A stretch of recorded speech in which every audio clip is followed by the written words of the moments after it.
à l'antenne, on voit là les images d'une manifestation. C'était les images de manifestation des Gilets jaunes qui en ce moment manifestent entre la place d'Italie et place de la Nation à Paris. C'est vrai qu'il y a différents mouvements, différents cortèges et encore une fois, multiples revendications qui viennent là s'additionner les unes aux autres. Mais parce que le contexte, il est compliqué pour beaucoup de Français, Laurent Rozon. C'est ça qu'il faut entendre forcément au-delà d'un message plus rebelle d'une peut-être une minorité. Oui, alors on entend bien les éléments de langage de la Macronie là, qui se déploient sur le plateau et qu'on va entendre dans les semaines qui viennent. Par définition, les gens qui manifestent dans la rue sont toujours des minorités, dans l'histoire, toujours. Le 14 juillet, vous célébrez quelle fête déjà ? Vous faites célébrer la prise de la Bastille. La prise de la Bastille, elle a été le fait d'une minorité aussi. Et pourtant, elle est constitutive de notre identité politique et de notre histoire. Donc le langage, les éléments de langage de la Macronie aujourd'hui, c'est de dire on veut rassurer, on est à l'écoute, on voit bien avec le langage de Madame la députée, c'est ce qui correspond aussi à la sortie du président Macron ces derniers jours. Le même président Macron qui expliquait il y a 4 semaines qu'il voulait emmerder les non-vaccinés. Donc on passe en fait de la provocation pure et simple, de l'agressivité, de l'humiliation permanente avec ce gouvernement et cette présidence, à, je dirais, à la tempérance, à l'approche des élections.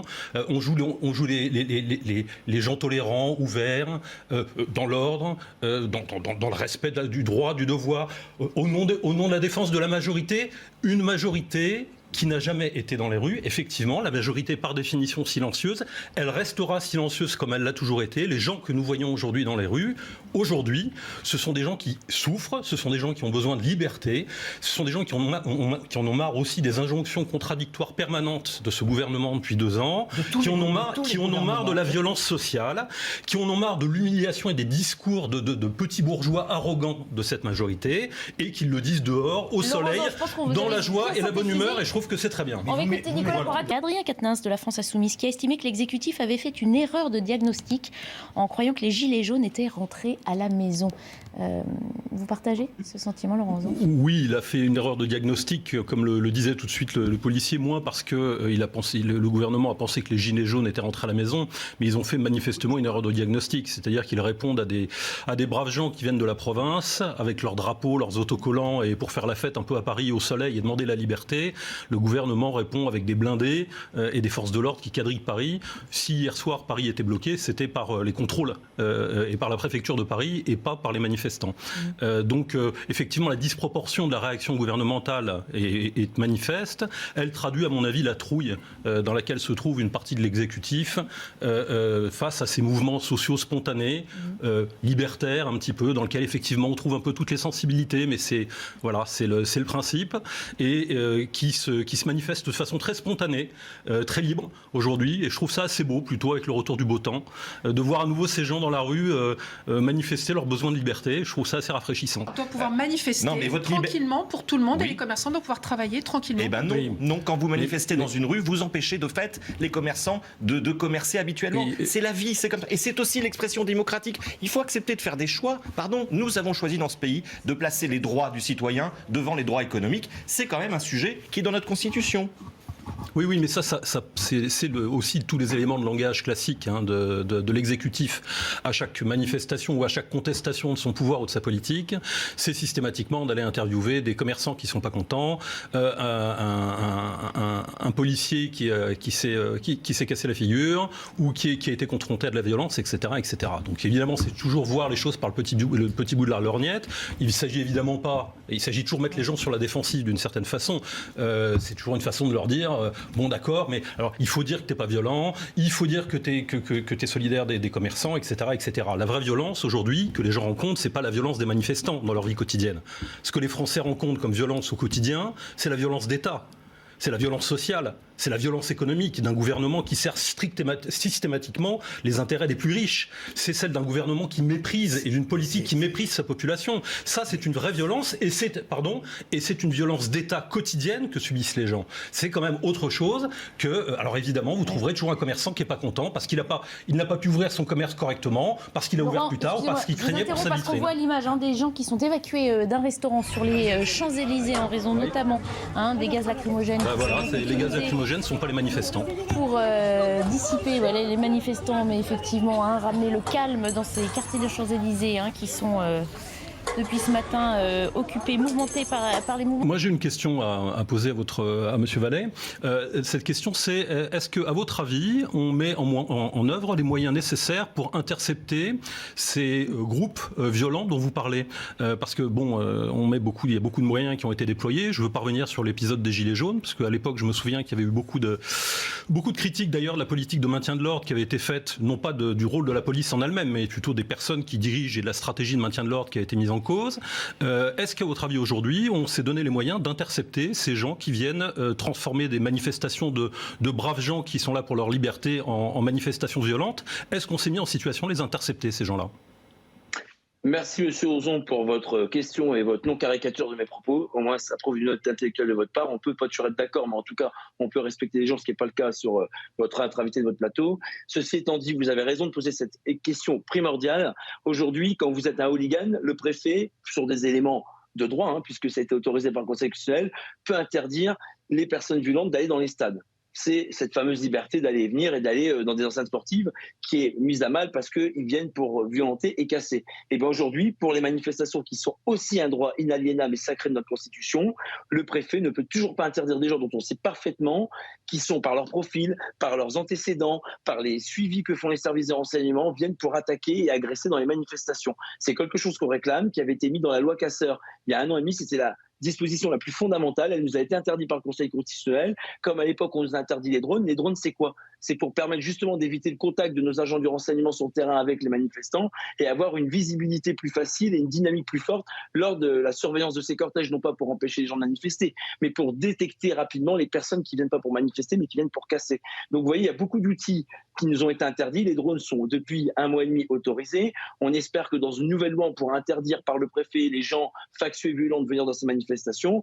Et encore une fois, on connaît ces groupes, on connaît ces individus. Certains sont fichés S. C'est d'ailleurs la raison pour laquelle on arrive à suivre leur parcours, leur fréquentation et leur comportement. Et malheureusement, on n'a pas tous les outils aujourd'hui pour interdire ces gens de venir s'immiscer dans ces cortèges et venir perturber et créer du désordre dans ceux qui viennent pour manifester et revendiquer. On pourrait dire que d'une certaine façon, ces gens rendent un service appréciable au gouvernement et à l'exécutif, puisqu'ils lui permettent de transformer systématiquement des manifestations populaires en manifestations violentes.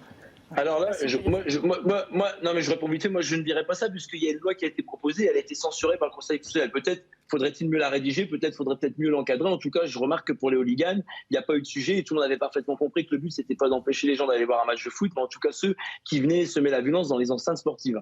Et ça a plutôt marché, puisqu'on a de moins en moins, hormis quelques incidents sporadiques, des hooligans dans nos enceintes sportives et dans nos stades. Maintenant, la deuxième chose importante, vous l'avez dit, c'est que la politique du maintien de l'ordre, elle a été bouleversée de manière précipitée lors du mouvement des Gilets jaunes. On a eu un schéma national de maintien de l'ordre qui a été en partie censuré lorsqu'il a été publié il y a 1 an. Il a été mis à jour. Et en fait, le maintien de l'ordre, c'est une matière évolutive. Il n'y a pas de maintien de l'ordre parfait. Il n'y a pas de science exacte, sinon ça se saurait et on serait tous contents. On évolue, on s'adapte. C'est un peu comme la menace terroriste, c'est un peu comme la menace des extrêmes dans les manifestations. Tout ça font que, en réalité, le problème aujourd'hui, c'est pas les gens qui manifestent, c'est pas les gens qui vivent dans notre société, ce sont les voyous en noir qui sont les antifas, puisque je peux vous dire que par les renseignements que j'ai, ce sont... Voilà, donc c'est ça. Pour aller faire un point sur la situation. Je crois que si on essaie d'analyser ça simplement à partir d'une revendication de pouvoir d'achat ou d'une question de chèque, on se plante complètement. Je crois que ce qui se matérialise sous nos yeux, et pas simplement en France, mais dans la plupart des pays occidentaux, c'est une fracture de longue date qui est en train de se cristalliser et de prendre un tour de plus en plus clair entre des élites, on va dire, globalement, ce que Christopher Lasch appelait les élites mondialisées, qui ont fait sécession, et la population qui cherche globalement à conserver sa culture, un environnement de vie sain, sa continuité culturelle, sa continuité civilisationnelle, ses droits, ses libertés, etc., etc. Et face à ça, on a une sorte de cartel, en quelque sorte, avec des élites interchangeables que l'on peut retrouver un jour dans un gouvernement, le lendemain dans un cabinet de chez McKinsey ou dans la tête d'une multinationale. Et ces gens-là sont actuellement au gouvernement derrière Emmanuel Macron, comme ils étaient d'ailleurs déjà un petit peu derrière François Hollande, puisqu'on avait déjà Emmanuel Macron derrière François Hollande. Et ces gens-là, ce cartel, en quelque sorte, État et multinationale est en opposition frontale aujourd'hui avec la population, avec l'essentiel des intérêts d'une population qui cherche à préserver sa culture, son environnement et simultanément ses libertés. Et je crois que sur ces trois aspirations fondamentales de la population, tant qu'on ne les rassemble pas et qu'on veut les fragmenter de façon contradictoire, on se trompe. Je crois que tout ça est très cohérent, au contraire. Est-ce que c'est ce commentaire de Marine Le Pen à propos de cette situation qu'elle trouve, ces circonstances très à propos pour Emmanuel Macron? C'est ce que dit Marine Le Pen. Écoutez. C'est quand même le candidat qui démarre sa campagne avec des blindés. Je pense que ça lui ressemble assez. Donc là, dans la foulée de l'arrivée des blindés de la gendarmerie à Paris, il pourrait annoncer sa candidature parce que symboliquement, je trouve que ça ressemble en fait à son mandat. Un mandat de chaos, un mandat de désordre, un mandat de conflit, un mandat de division des Français. Il termine son mandat en gros comme il l'a commencé et il commence sa campagne comme il terminerait un deuxième mandat si les Français étaient assez déraisonnables pour le réélire. Monsieur Arditi, c'est vous qui nous expliquiez il y a 2 secondes que le terme de vermine dans la bouche d'un policier était tout à fait acceptable. Tolérable. Oui, tolérable.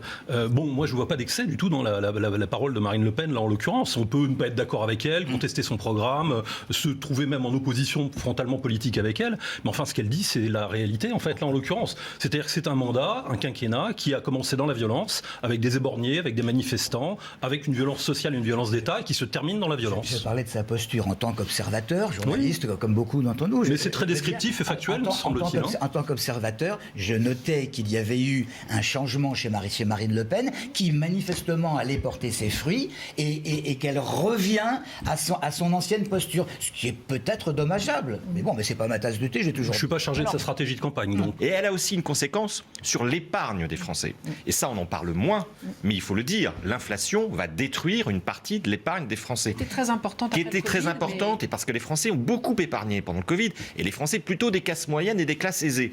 Et ça, c'est le cœur aussi de l'électorat d'Emmanuel Macron.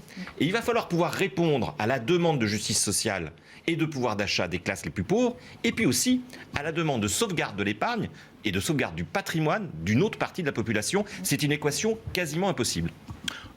À mon avis, personne n'attend désormais, une grosse partie de la population n'attend absolument plus rien de la classe politique qui est au pouvoir en France depuis maintenant, depuis le début du quinquennat d'Emmanuel Macron, mais bien avant.